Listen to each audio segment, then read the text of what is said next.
Sa printer, gano'n. Parang ganun sir. Parang may paper jam, gano'n. Opo. Ayos pala. Once na na-install na natin, so contact na natin siya. And then press on lang. Ito para sa power button. Power button lang. Tapos automatic, kakat niya yung yung excess. So once na nakat niya na yung excess, ngayon magdidepende doon sa laki ng rebar yung magiging tightening strength niya. So pwede siya natin i-adjust. So, hindi siya automatic, ikaw mismo mag-adjust. Parang siya i-trial and error.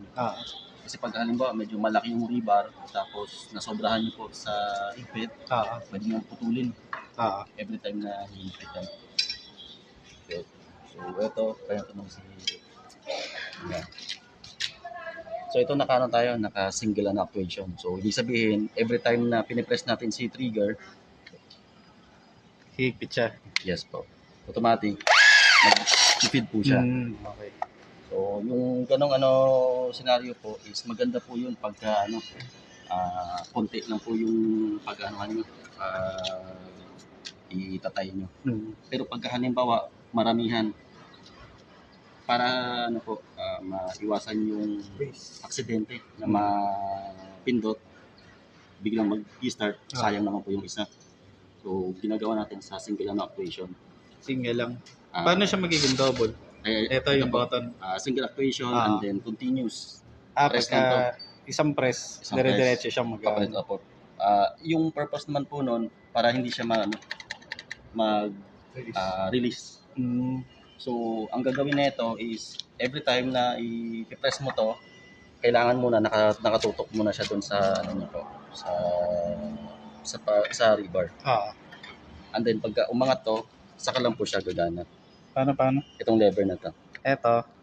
Yes po. So, tapos ilapat mo siya. So, kailangan mo siya ilapat muna dito. Yan po.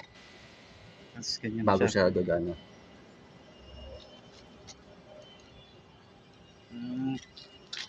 Bilis eh. Kailangan nakadikit siya. Itong na to. Itong knob na to. Yes sir, itong knob na to sir. Okay. Itong knob na to. Gumagalaw pala siya. Gumagalaw to sir. So pag once na nakaramdam yan siya sir ng untog po, automatic siya, mag-trigger po yung time. Sa double yun. Sa double po. Pero pagka sa single, ikaw mismo ang magpipindot. Tama sir. Pagka single naman, may parang manual siya. Manual, parang sir. Parang manual mo. Naka-double. Parang automatic. Automatic. Kumbaga, didiin mo lang siya. Itatouch mo lang. Okay. Sa manual naman, paano yun? Pagka sa single, didiin mo lang din siya. Didiin mo lang siya, sir. Hanggang sa gusto mong kapal ng yes po. Kahit hindi na ito sir. Kahit hindi na nakadiin. Kahit hindi na nakadiin po. Yan. So, ang advice dito, sir, kailangan naka 45 degree. Tsaka kailangan walang obstruction, may nakabunggo dito. Yan, may nakaharang. Kasi every time sir na halimbawa, eto, lumabas na siya, tapos may nabungguan siya. Minsan na babalalak doon. So hindi siya naglulup. Hindi siya umiikot dito. Diretso lang siya. Okay. Pero usa siyang mapuputol pagka Yes, usa niyang puputulin pagka yung pinakahuling part ng niya sir, ng release niya. So hindi kakat niya na. Yung saan? Yung